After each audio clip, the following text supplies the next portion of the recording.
खाना मी तुला खातो. खरं सांगू मला तू खूप आवडते. तरीही मला तू रोज नाही वाटत, हवी हवीशी वाटते. तृप्त करून नाही अतृप्त ठेवते. कागू सुद्धा सुद्धा समोरची तेवढी सुंदर असावी लागते. त्याशिवाय मी का वेळात झालो. हा वेळा झालो तुझ्यापासून थोडं सुद्धा दूर होतं वाटत. का बरं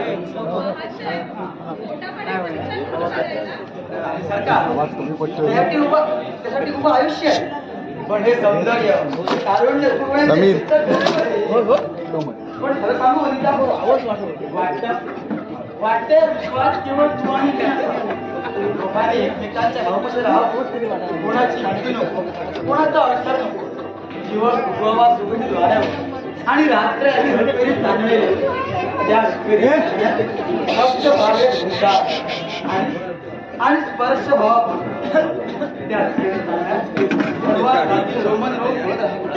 वनिता वनिता आणि वनिता ही दोन्ही शरीर अशी वेगळी राहू शकते. दोघात कायम मिसळून जाते. आणि कविता तू स्वतःने कावला. कविता तुझ्या सौंदर्याला सुगंध आहे. शब्दाला सप्तस्वरांचे माधुरी आहे. अगं आज जेवलंच पाहिजे का? मी दार खिडक्या बंद करून घेतल्या. आता त्याला काय झालं? कोण पाहत? नाना माई बाहेर गेले. मामानं तर सकाळपासून टाळं केलं. तरीही एक माणूस बघणार आहे म्हटलं. कोण ग? कोणच नाही. अहो सारखं टपक बघतोय. कोण? तुला तुमचा चेहरा बघून खुदकर हसतोय. अगं पण तो आहे तरी कुठं? गुपचूप सारं ऐकतोय. अगं पण कोण? या इथं. म्हणजे वनिता वनिता वनिता वनिता वनिता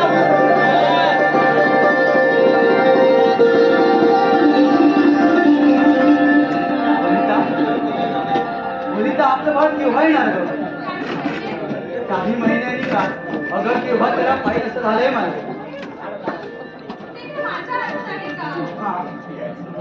ठीक आहे तुझ्याची प्रतीक्षा पण बाळ येतात पहिल्यांदा काय म्हणे? हे ग काय मला डॅडी नाही का म्हणणार? अगदीच बालिश आहात. जन्माला आलेलं मूल कधी बोलतं का?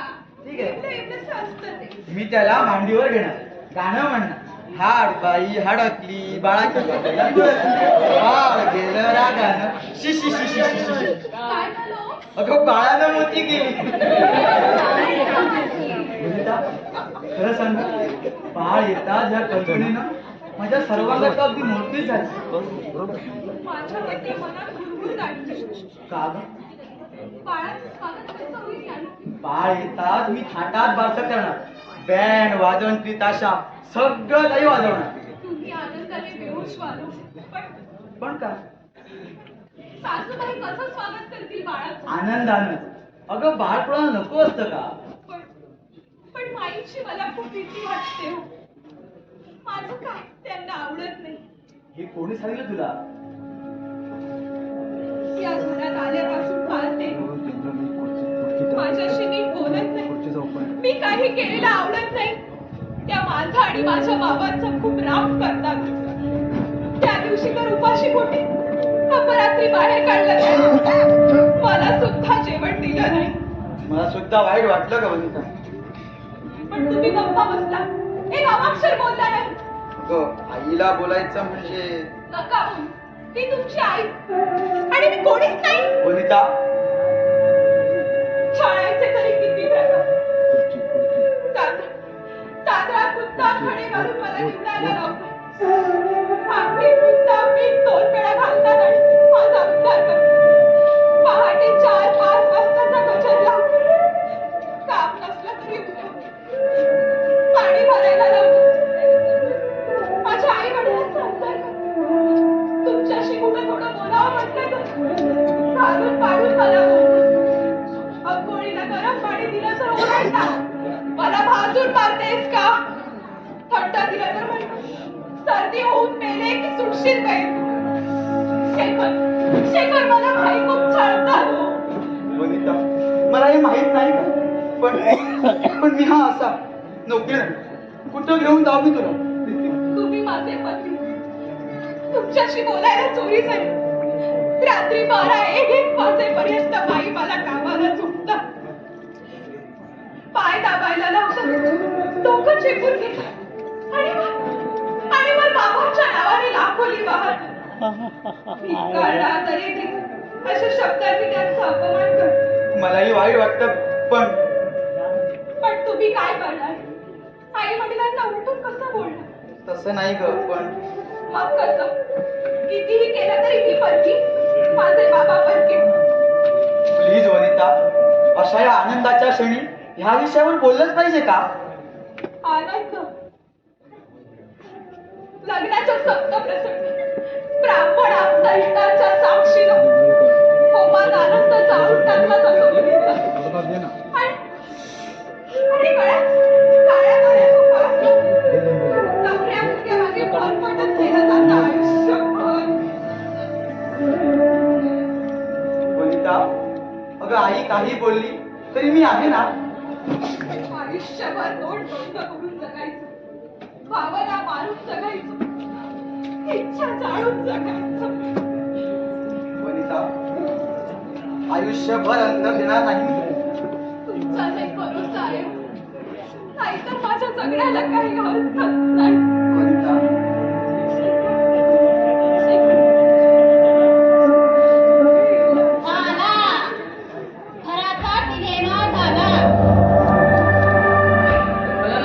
प्रवेश केल्यावर सिनेमाच होणार. काय ग हे फटाकडे, माझ्या कोवळ्या पोराला सारखं जवळ घेऊन बसणं शोभतं का तुला? माई, तू गप्पा बसले, मला तिला विचारू दे. काय ग त्याचं वय काय? त्याला जर एखादा हाडामासाचा ताप आला तर औषध पाणी कोण करणार? तुझा बाप? बाई, तोंडवर करून काय बोलतेस? ती दोघं तरुण आहे, या वयात प्रेमाच्या गुज कष्ट करणार नाही तर कधी करणार? आपल्या वयाची झाल्यावर. का मी तिच्या वयाची नव्हते? हा? माझं लग्न नाही झालं, माझ्या सासूने हे असले खेळ पाहिले असते ना तर मुसळानं मारलं असतं मला. काय हो, कशी होती तुमची आई? या ड्युट्याचा जन्म होईपर्यंत आपण दोघं एकमेकांकडे बघून हसलो तरी होतो का? खरं की नाही? तुझ्याकडे पाहून तर मी कधी हसलोच नाही. आजच्या वर्षीकडे पाहून कोणाला होती? मी माझी माय, मग तुम्ही कोण? काय करे तेवढे? मी इथं कीर्तन सांगतेय का? जा काहीतरी गोडधोड करून घेऊन येतात, जमून आले मी. माई, हे फार होतं या. का? मला अक्कल नाही म्हणे फार होतंय. शेखर, हे सारं करते मी तुझ्यासाठी करते. माझ्यासाठी? हो, परक्या घरून आलेल्या मुलीवर आपला वचक असला पाहिजे. डोक्यावरून पदर घसरला आणि तोंड उघडलं की मग खाली मान घालून चालावं लागेल. माझ्यातर्फे तुम्ही गप्पा बसा हो, मला माझ्या लेकराशी बोलू द्या. मी आज बसतो, तू बस रवंत करी. निघा.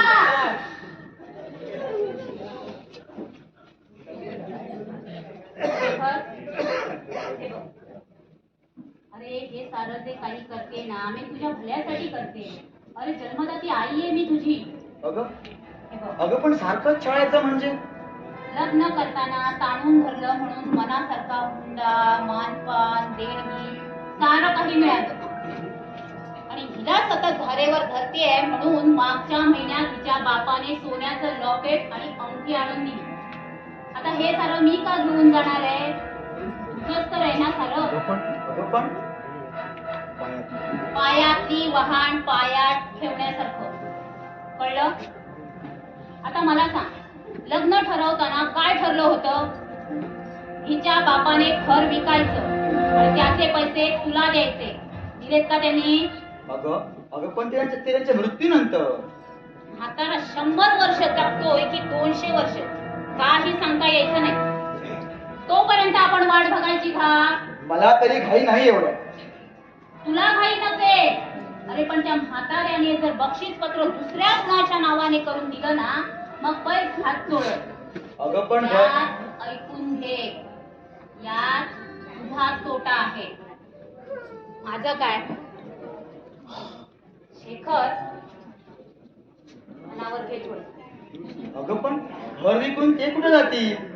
त्यांनी इथं यावं, आमच्या आश्रयाला.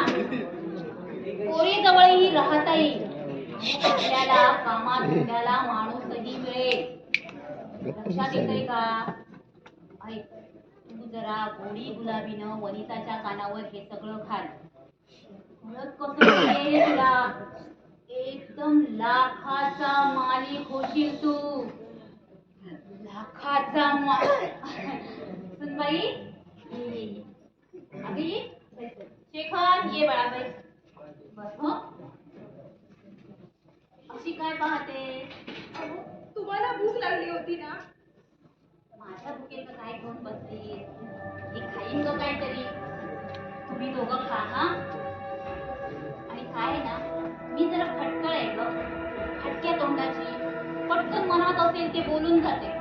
पण तू मनावर नाही हा घेतलं. हा, चहा लागला तर पाठवते. हा? शेखर, त्या पाण्याचा विचार कर जरा.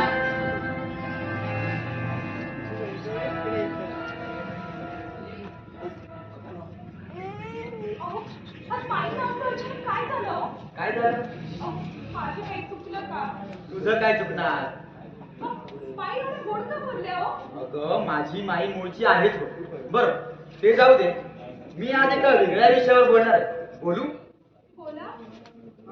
शिरा खा म्हणजे मला नको, तुम्हीच खा. हे कर का, एक घास नवरा बायकोनं वाटून खायचा असतो. सुख दुःख वाटून घ्यायचं असतं. तेच सांगणार आहे. सांगा ना. शिरा. खरं सांगू तुम्हाला, सांग. असंच प्रेम कराल का माझ्यावर? वेडी आहेस का? तुला शंका वाटते का काही? नानांचं या घरात काहीच चालत नाही. माई उठून माझ्यावर तोंड सुख घेतात. मला केवळ तुमचाच आदर आहे हो. वनिता, तो आधार कायमचा असतो. खरं? अगदी. वनिता, मी आता बाबा होणार. मी आई. मला अजून काम धंदा नाही. आज तर उद्या लागेल नोकरी. मी धंद्यात पडत पडत ठरवलंय. खरं? हो, पण भांडवलाचा प्रश्न आहे. आपण कर्ज काढू. कर्ज काढणं, त्याचं व्याज भरणं नकोसं वाटतं. मग? तुझ्या बाबांनी मनावर घेतलं तर? शेखर, आता काय आहे माझ्या बाबांकडे? जमीन विकली, दागदागिने विकली आणि तुम्हालाच दिलं सर. गेल्या महिन्यात तर मोठे कष्ट राऊंडी लॉकेट केलं. आता त्यांच्याजवळ मागण्यासारखं काही नाही गेलो. वनिता, तुझे बाबा तुझ्याजवळ असावे असं तुला वाटतं ना? कोणत्या मुलीला असं वाटणार नाही. मग त्यांना इथं बोलव. आणि ते घर? ते घर आपण विकून टाकू. नाही शेखर, नाही. बाबा मानी आहे. ते या घरात काहीच नाही राहणार. मग मी तुम्हाला धंदा सुरू करतोय तर? आपण आपल्या ऐपतीप्रमाणे छोटा धंदा सुरू करू. पण घर विकायचं नाही. तसं म्हणजे माझ्या इच्छेवर तू निर्णय घेणार हे मला माहित होतं. शेखर, तुम्ही जरा समजून घ्या. शेवटी ते घर तुमचंच आहे. तुझा बाप मेल्यावर शेखर, आणि तुझा बाप जोपर्यंत मरत नाही तोपर्यंत मी बेकार. शेखर, खूप ऐकलं मी तुमचं. माझे बाबा मरावेत, ते घर विकावं आणि त्या पैशावर धंदा सुरू करावा. इतक्या खालच्या पारीला गेलात तुम्ही. पर्याय नाही ग.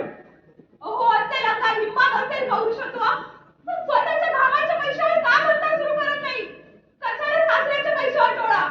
हे तू मला शिकवायला लागलीस? साऱ्या बाजूने तिरस्कारले होते.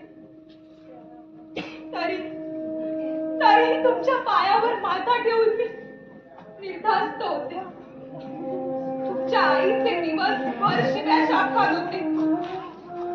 तरीही रात्री तुमच्या समर्थ छातीवर डोकं ठेवून शांत झोपत होते. पण आज समजलं ते पाय मोकळे होते, ती छाती लग्नाची होती. तुम्ही बसले आहात, भूकंप पावलं वाहत आहात. वनिता, लक्षात ठेवा, बाबांकडे काही मागण्या इतकं बळ माझ्यात नाही आणि त्यांच्यात तेवढी ताकदही नाही. घरात काय, आजपासून एक दमडी सुद्धा मिळणार नाही. बरं का ग सुनबाई, चमडी काढली की दमडी मिळते आणि चमडी कशी काढायची ते मला चांगलंच ठाऊक आहे. माई, लहानपणीच माझी आई गेली हो.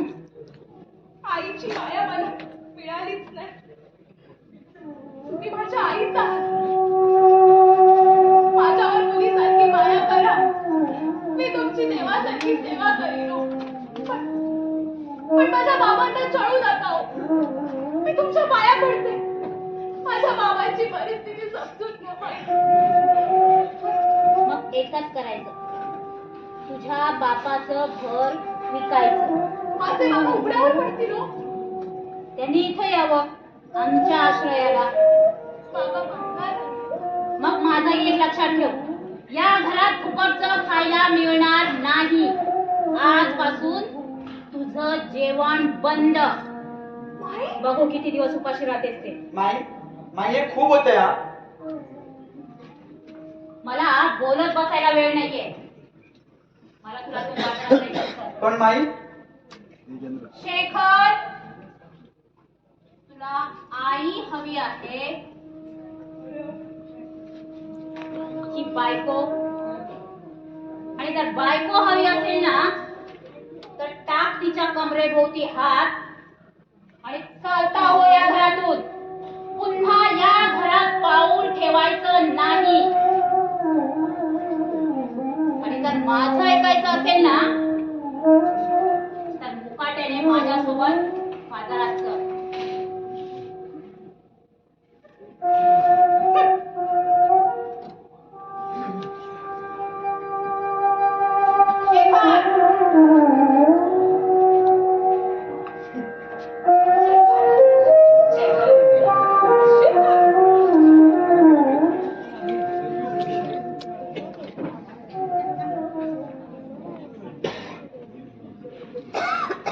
पुरुष, आई, वडील, बहीण, भाऊ या नात्याला बांधला जातो. आणि लग्न झालं की मुलीने सर्व नाती तोडायची. कुठला हा न्याय? मुलीला कोणत्या आशेने परघरी नवऱ्या मागे यावं? कोणत्या आधारावर जगावं? पुरुष माणूस जगणाऱ्या हा मानवाला आईचं पदर, वडिलांचं पोट धरून जगायचं असतं. बहीण भावावर विश्वास ठेवायचा असतो. तर मग का करतात लग्न? कशासाठी छळतात पत्नीला? पत्नी म्हणजे अर्धांग, भार्या सुख दुःखाची सोबती, समाज भक्त. कशावर मांडलाय माझा?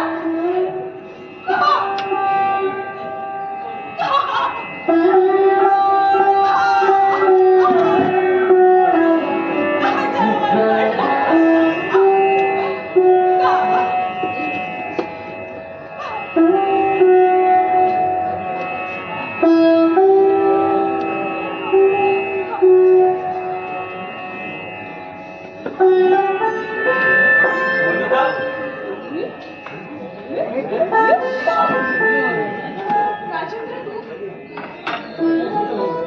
तुझ्या डोळ्यात पाणी,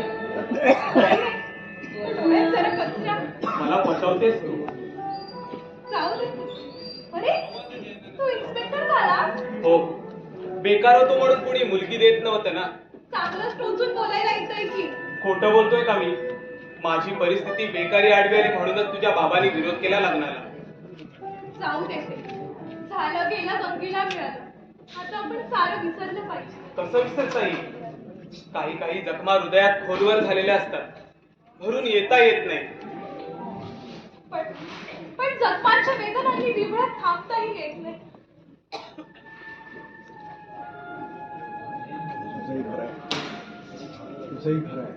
तुझंही खरं आहे. शेवटी स्त्रिया म्हणजे झाडाच्या रोपट्यासारख्या. एका ठिकाणून उपटून दुसऱ्या ठिकाणी लावलं तरी तेथील खतपणाशी एकरूप होतात. अगणित चोचींची भीती असते ना आम्हाला. हा सब चोची मारून मारून रक्त बंबाळ करील आम्हाला, म्हणून जुळवून घ्यावं लागलं. ठीक आहे. कशी आहेस तू आता? तसं म्हणा सुखातच असणार तू. सासूच्या मायेनं कौतुकानं दिवस जात नसेल आणि नवऱ्याच्या प्रेमाच्या पाशात रात्र संपत नसेल. राजेंद्र, सुखात 3 वेळा पोटभर खाते. राजाच्या राणीसारखी राहते. माझी सासू तर आई एवढं प्रेम करते माझ्यावर. वनिता, तू माझ्यापासून लपवून ठेवशील आणि पंचतापाची पाळी येईल बघ तुझ्यावर. तुझं आपलं काहीतरी जाऊ दे ते. तू कुठे असतोस? इथंच पोलीस स्टेशनला आजच हजर झालो. म्हटलं पहिले पेढे तुला द्यावे. काय म्हणतोस? हो.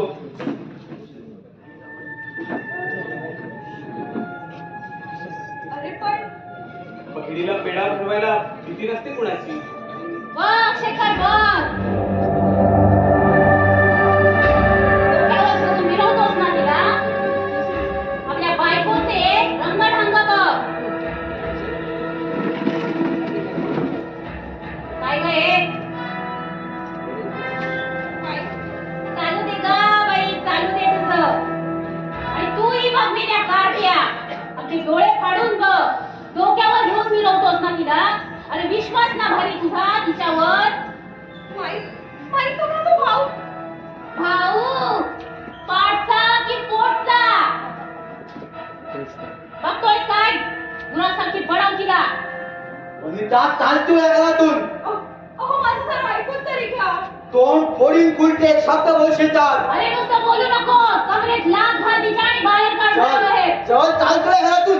कोपरापासून हात मोडून काढी. झालं, घातले का बाई घातले. माझ्या कोणावर मारेकरी घातले. कुणी आहे का? धावा धावा. बोंबाबोंब करून काही उपयोग होणार नाही. सुनेचा छळ केला या आरोपाखाली अटक करीन तुम्हाला. करशील रे करशील. या बाईने कटकारस्थान केलंय ना तुझ्या मागोमाग जायला. आम्हाला तुरुंगात डाम आणि तू जागा बाई ह्याच्या बरोबर. जरा माणसासारखं बोला. हे बघ तू इथून आत्ताच्या आत्ताच चालता हो. वनिता याला जायला सांग, नाही ते परिणाम वाईट होतील. राजेंद्र जा तू. अगं पण तुझा इथे छळ होत असताना. राजेंद्र जा तू. माझ्यासाठी जा. नाही वनिता, तू संकटात असताना मी इथून जाणार नाही. वनिता माझं ऐक तू. तुझा होणारा छळ माझ्याकडे लेखी अर्जाने कळव. मी यांची धिंडच काढतो. नाही राजेंद्र, माझ्या वडिलांची माझ्या घराण्याची अब्रू अशी मला चव्हाट्यावर नाही काढायची. एक दिवस हे तुझा जीव घेतील. किडे पडतील रे तुझ्या तोंडात किडे. अरे आई सारखं प्रेम करते मी तिच्यावर. हा नवरा तिचा. एका शब्दानेही तिला उलट उत्तर देत नाही. अरे आमच्यावर कुभांडर असतो. आई कळंबा देवी वट होते काय याचं? बाई फार नाटकी दिसतेस तू. तुला पोलीस खात्याचा इंगा दाखवायलाच हवा. बघ सुनबाई बघ. अगं या अब्रूदार बाईला आजपर्यंत एक शब्द कोणी बोललं नव्हतं आणि हा पोलीस इंगा दाखवतोय. राजेंद्र जा तू. अगं पण माझं मी पाहून घेईन. जा तू. अगं पण तुझ्या भविष्याचा. माझ्या भविष्याचा विचार करण्याचा तुला काय अधिकार? कोण तू माझा? माझ्यावर हात उचलला केला तरी तो माझा नवरा आहे. भांडली चिडली तरी ती माझी सासू आहे. तू कोण? ठीक आहे, जातो मी.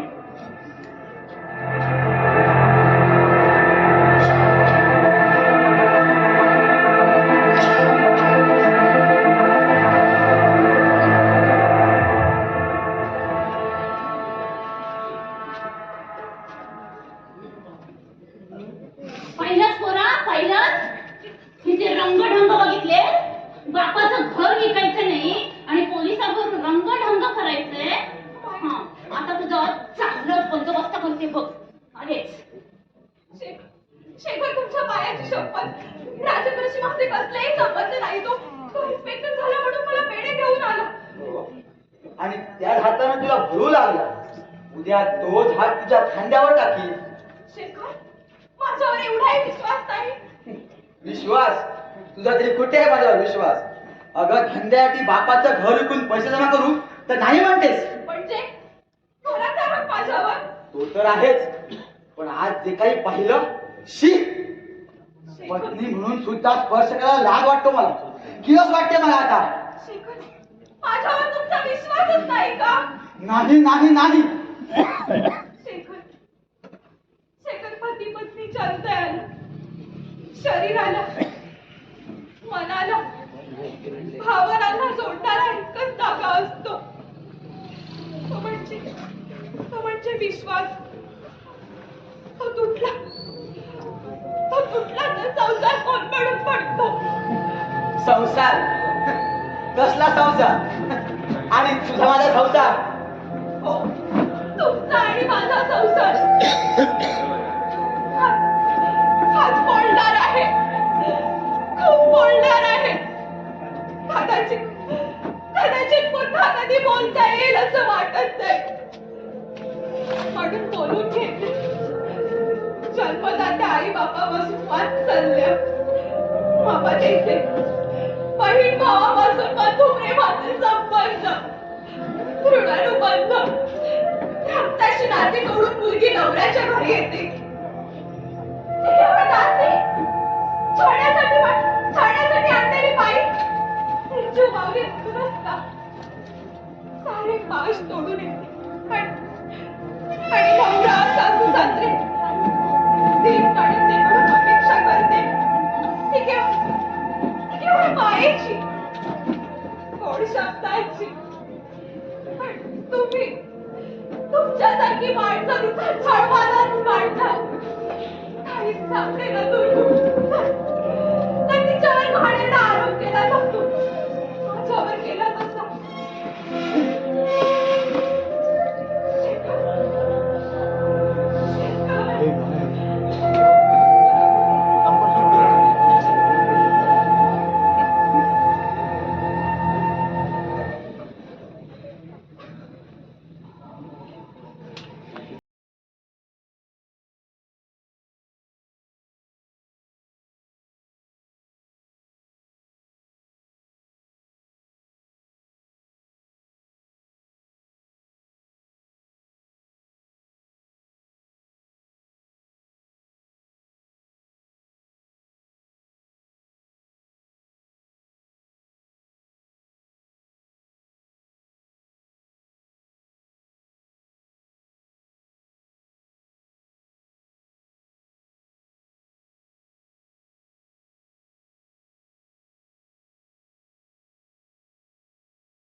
ए शेखर, इकडे ये. काय ग एक टवळे सगळी अशी काय ग? तुझं खूप पेट लावतोय ना सगळ्यांना. हा आता नाही बाई. तोंडाला डागच आहे बघ तुझ्या. बाई. शेखर हातात तुझे. नाही बाई. नाही मला नको नका. बाई. बाई. काय ग? शेखर. शेखर आपल्या. शेखर आपल्या मुलाची शपथ. बाई. आणि इंद्राचा ऐरावत मागितला होता की स्वर्गाचं राज्य हा बापाचं घरच विकायला सांगत होतं ना. हा? त्यासाठी माझ्यावर नको. बापाचं घर विकून पैसे आणत असेल तर बाबांचं बिघडून कशी करतो? बाबांना वेगळं कशी आणू? हो, हत्या. बाबांना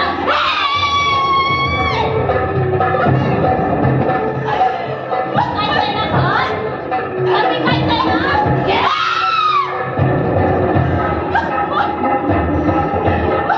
खूप वेळ लावतेस का? येऊ, येऊ, खटका.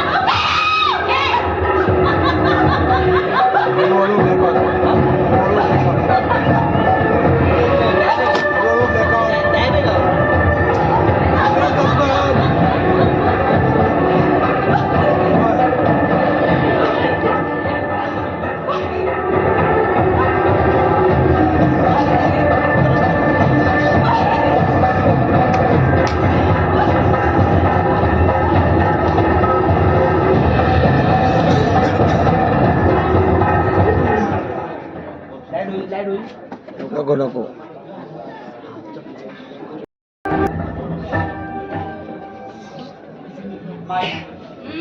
माझी तोंडाची आग होते ग. तुला वेदना होत आहेत का?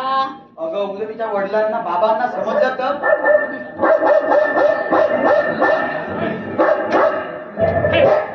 काय करील रे तो?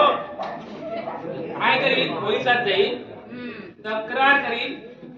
मी छाती ठोकपणे सांगतो, काही एक करणार नाही. अरे उद्या आपण तिला जाळली मारली तरी तो गप्प बसेल. मामा अरे खोटं नाही सांगत. रोज हजारो सुना अशा जळून मरतात, नाहीतर विहिरीत नदीत जीव देतात. काय होतं त्यांचं? कुणी काही करत नाही. आणि तू कशाला घाबरतो? उद्या तुझी बायको मेली तर मी मेलोच का? माझी मुलगी मी देईन तुला. मुलगी देशील, वरदक्षिणेचं काय? विजयवराला मुलगी देताना वरदक्षिणा? माझ्या मुलाचा पूर्वी भाव जो होता तोच आहे. अगं बघ तुला जमत असेल तर. अगं ही तर अजून जिवंत आहे. बापाचं घर विकलं नाही तर फट दिशी मरेल. नाही.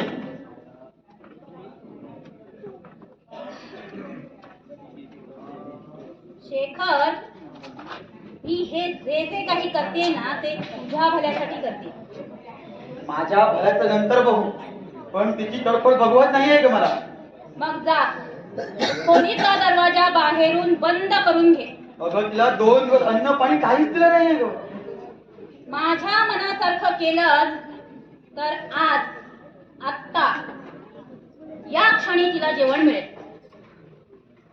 चल, आपण बाजारात जाऊया. कशासाठी माई? अरे मला 4 साड्या घ्यायच्या आहेत.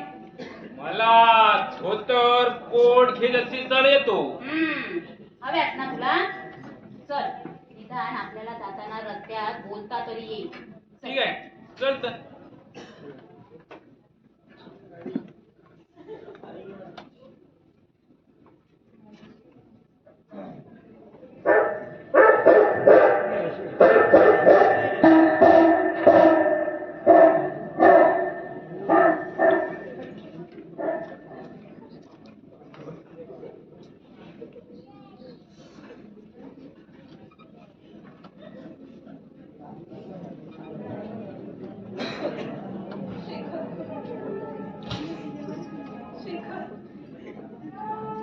शेखर. शेखर काय झालं आम्हाला? शेखर. शेखर माझं अन्न पाणी बंद केलं. काय मिळालं हो तुम्हाला? शेखर. शेखर मी उपाशी आहे. खूप खूप भूक लागली आहे हो मला. मला खायचं नको. मला शिळे तुकडे द्या. आपल्याला द्या.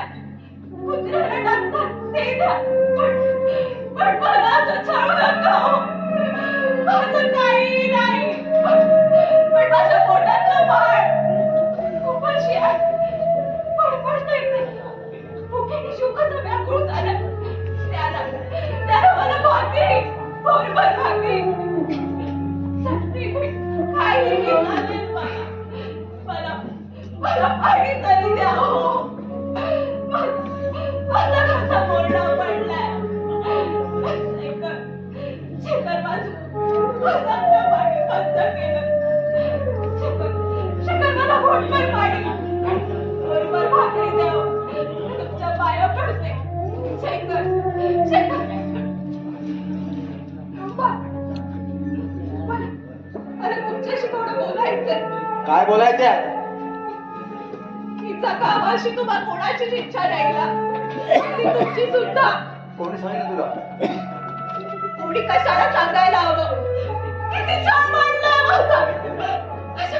माझ्या तोंडावर या रागड्या दिल्या. पण माफ केलंय मी तुमचं. अंगाची अगदी लाई होत आहे हो. औषध पाणी नाही उलट माझं अंड पाणी बंद केलं. कोणता केलाय मी तुमचा. माफ केलंय मी. बापाचं घर विकायला तयार झाली असतीस ना तर हे झालंच नसतं. बाबांना बेघर करून जगण्यापेक्षा मी मरण पडते. मलाही तेच वाटतं. मांजराला उन्हाळ्यात शाळेत मारत असं का मारतात? विष्ठा मला पण मला जाळू नका. माझ्या पोटातील आपल्या बाळाला कोण वेदना होत असतील. नाही जावं. मी तुमच्या पाया पडते. हात जोड. पण मला जाळू नका. मलाही खूप वाईट वाटतं पण शेवटी तू हट्टाला भेटलीस. बाबांना मूर्ख करून मी नाही जगू शकणार. शेखर मी नाही जगू शकणार. तर मग अशी खितपाट मग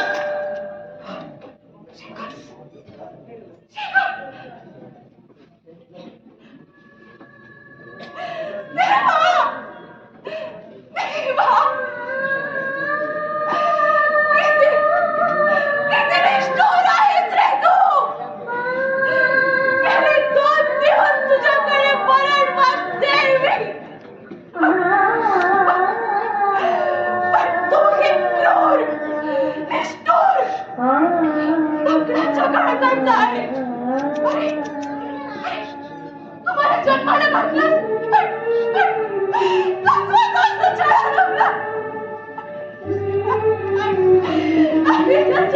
तुमच्याशी कान बांधून तमाशाची नाती तोडून आले. तो जरासा कठोर निघाला. आपल्याला कोणाच्या जीवावर जगायचं?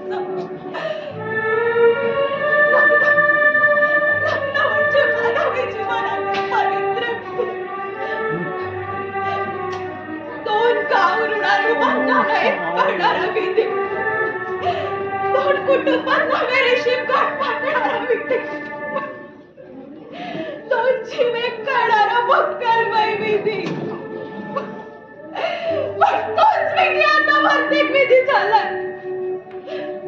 लग्न मंडपातील यज्ञकुंड मुलीची चिंता झाला. स्त्रिया भाजल्या पोळल्या कोणीच आवाज उठवत नाही. मनुष्याचा पाच झालीये. पौरुषत्व नष्ट झालंय. हे सारं उग्र समाज डोळ्याने पाहतोय. कोणी आवाज उठवत नाहीये. सुनेला सासू छळते. वहिनी तळत छळते. म्हणजे एका स्त्रीला दुसरी छळते आहे. स्त्रियांच्या वैरिणी झाल्या आहे. आणि जोपर्यंत एक महिला दुसऱ्या महिलेचा छळ करत राहील ना तोपर्यंत पिढी तळी नद्या सुराजवळ करत राहते.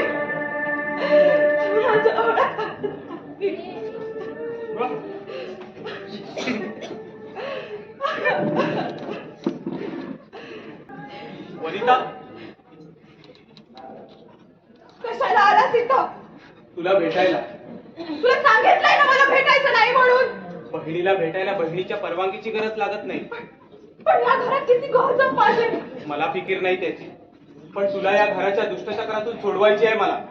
विवाहित स्त्री नवऱ्याच्या घराचा उंबरठा हा मृत्यू नंतरच ओलांडते. वनिता, साधू राजेंद्र, वनिता, तू फक्त 4 ओळींची तक्रार लिहून दे मला. मला काय होईल? माझ्या नवऱ्याला सासूला हात काढ्या पडतील. मला हे घर कायमचं सुटेल.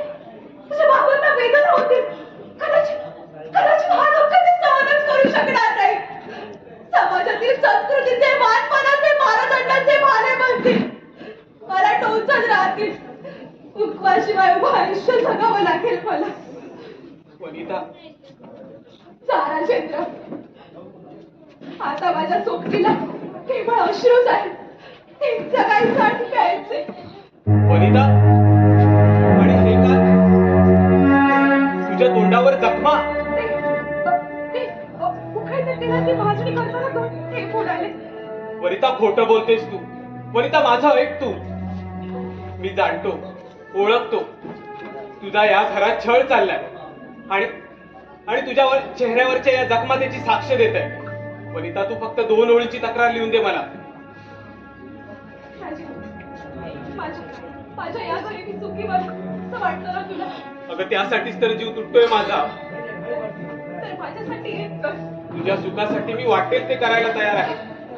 तर राजा, माझ्या या घरी बोलता येऊ नकोस. वनिता,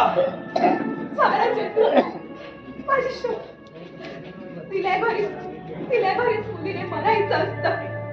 अशी मी असेल ते भोगायचं असतं.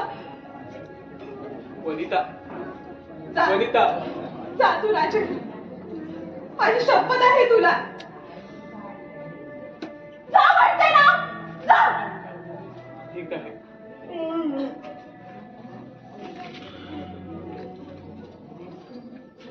राजेंद्र, राजेंद्र, राजेंद्र, राजेंद्र, राजेंद्र, राजेंद्र,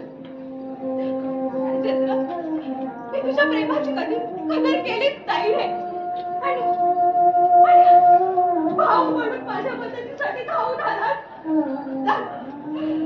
तुझा आधार मी स्वीकारला नाही.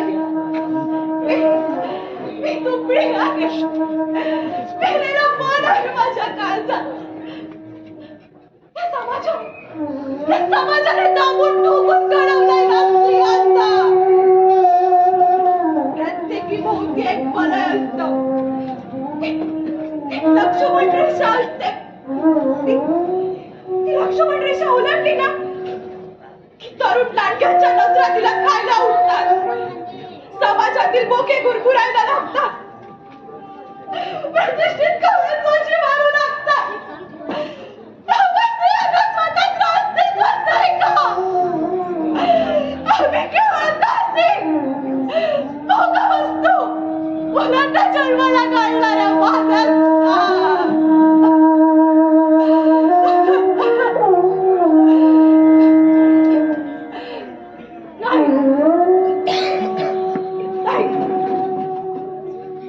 कोणीतरी आवाज उठवला पाहिजे.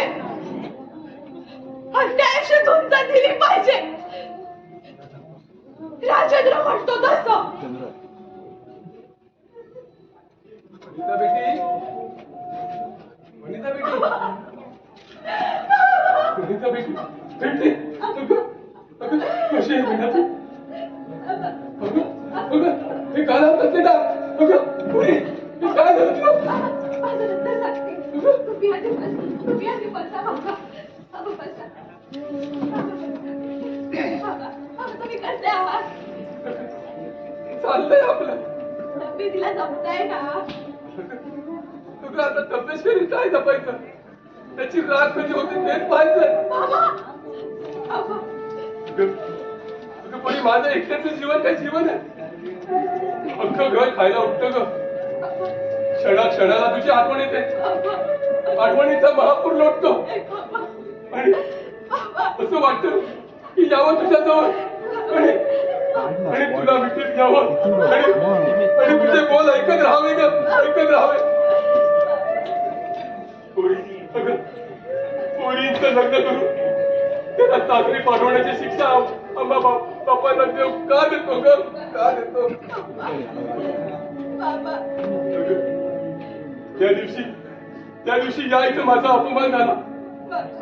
रात्री घराबाहेर काढलं गेलं तरीही मी आलो. का तर फक्त माझ्या कोकणासाठी, माझ्या लाडकीसाठी. बेटा बेटा कशी आहेस तू? बाबा बाबा मला घेऊन चला. मी आता या क्षणी येणार तुमच्या बरोबर. अगं बेटी तुला असं करता येईल? अगं लग्न झालंय तुझं. नाती गोती सोडून आई बाबापासून मुलगी कायमची दूर केली जाते. ते कसलं लग्न? अगं बेटी आपली संस्कृती आहे ती. संस्कृती, रीतिरिवाज, धर्मशास्त्र कसल्याही बंधनात नाही राहायचंय मला. मला कोणी नको. मला नवरा नको. सासू सासरे नको. मुलं बाळ नको. मला फक्त तुम्ही हवे बाबा. बेटी बेटी वनिता, बाबा चला ना, मला घेऊन चला बाबा. मला घेऊन चला. कुठं घेऊन जाऊ मी तुला? अगं आता हेच तुझं घर. सासू सासरा नवरा तुझे देव. वनिता बाबा मला घेऊन चला बाबा. अगं देवा ब्राह्मणाच्या साक्षीनं आपल्या इष्टांच्या समोर जोडलेले पाच असे तोडता येत नाही का? पाच आता माझे गळपास झाले आहे. अगं पण माझ्या बरोबर येणारे तुझा गळ्याचा पास सुटणार आहे का ग? हे काळेमणी माझ्या जीवावरच उठले आहे. त्याच्या मला कायमचा दूर करायचंय बाबा. अगं ते काळे म्हणे तू तोडशील ग, पण माझ्या बरोबर माझ्या घरी येऊन तू काय करशील? जोपर्यंत मी आहे तोपर्यंत आधार आहे, पण माझ्या माघारी काय? अगं माझ्या माघारी कोणाच्या आधाराने जगशील तू? समाजातील राक्षस तुला जगू देणार नाहीत का? बेटी अगं मुलीच्या जातीची वेल ही आई बापाच्या अंगणात जरी जन्माला आली तरी ती फुलते, बहरते, वाढते सासरच्या मंडपावर. डोलीतून येणारी मुलगी ही सासरच्या उंबरत्या बाहेर पडते ना, ती केवळ तिरडीवर चार खांदे करायच्या खांद्यावरून. पुरी कायदाचा दगड करून बोलतोय ग. या पायात आता बळ नाही, छातीत ताकद नाही ग. चुकलं पाच. मी तुला कुठे आणि कशी घेऊन जाऊ ग? बाबा घेऊन चला बाबा. अगं या म्हाताऱ्याला आता आधाराची गरज आहे. मी तुला कसला आधार देणार ग? कसला आधार देणार? मला घेऊन जा बाबा. बेटी वनिता, मला माफ कर ग. मला आता इथं नाही राहायचं. मला घेऊन